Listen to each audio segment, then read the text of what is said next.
Welcome guys! In this video we will take a closer look at the new light machine gun which we were able to test out on the PUBG test servers. The DP-28 is the second LMG to enter PUBG, whereas the M249 was the first.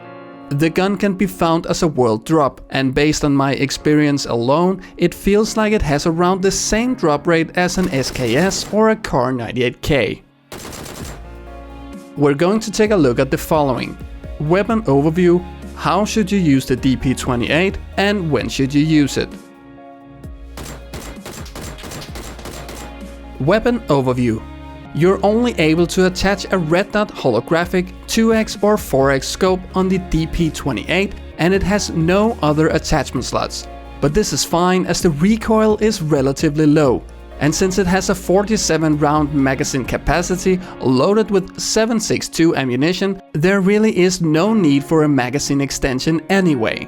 Keep in mind that the large magazine does take significant time to load, so it's always good to keep a secondary weapon close at hand.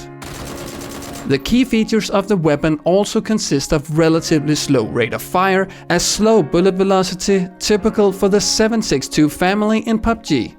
I have not been able to find the actual data for the weapon yet, but the damage feels on par with the AKM assault rifle.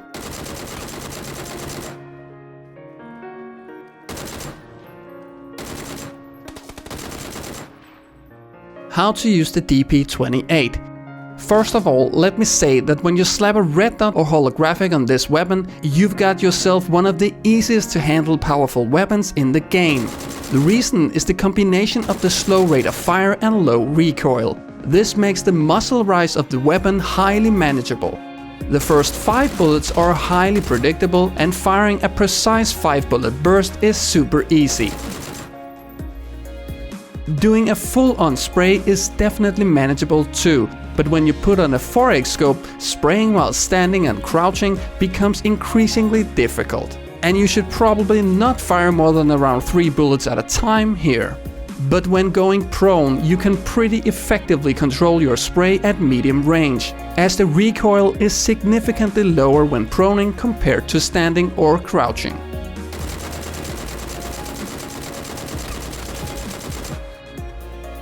And speaking of the 4x scope, we will notice some new markings here that we've never seen before.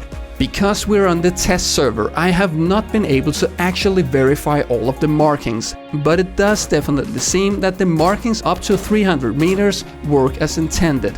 So if an enemy is 300 meters away, you will need to aim using the 300 meter mark. The 200 meter mark is right here, and the 100 meter mark is in the center of the scope. This is naturally something I will test in more detail once the patch actually goes live.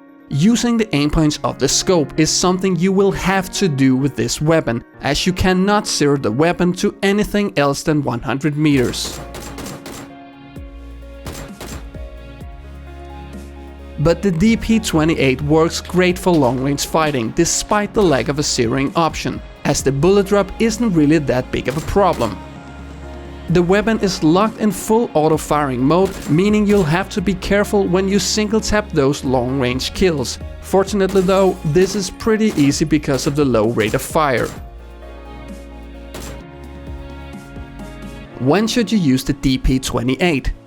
Based on the features of the weapon, I'd say that this is definitely a weapon which works great between 30 to 200 meters using a red dot and between 100 and 300 meters with a 4x. So I'd say use this weapon between 30 and 300 meters to your target.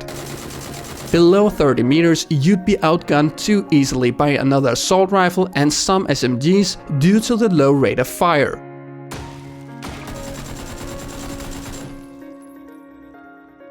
If you're new to PUBG or having a hard time controlling your spray, this is also a weapon I'd absolutely recommend. The downside with this weapon, of course, is that you can't attach a suppressor, but overall this weapon is actually really good. The weapon feels like it would work great with both an SMG or a sniper rifle as a secondary weapon, and even though the Mini 14 has a reduced rate of fire in this patch, it's still really good. The Mini 14 together with the DP-28 or the DP-28 together with a Vector both seems like strong loadouts depending on your own playstyle. Now that's all I had for you guys in this video. There are so many new things to look into in the future, and I just can't wait till 1.0 hits the live servers, because then we can get around to do some proper testing. I hope you liked this guide preview of the DP-28, and if you did, don't forget to subscribe to the channel for more videos like this one. And I'll see you guys next time.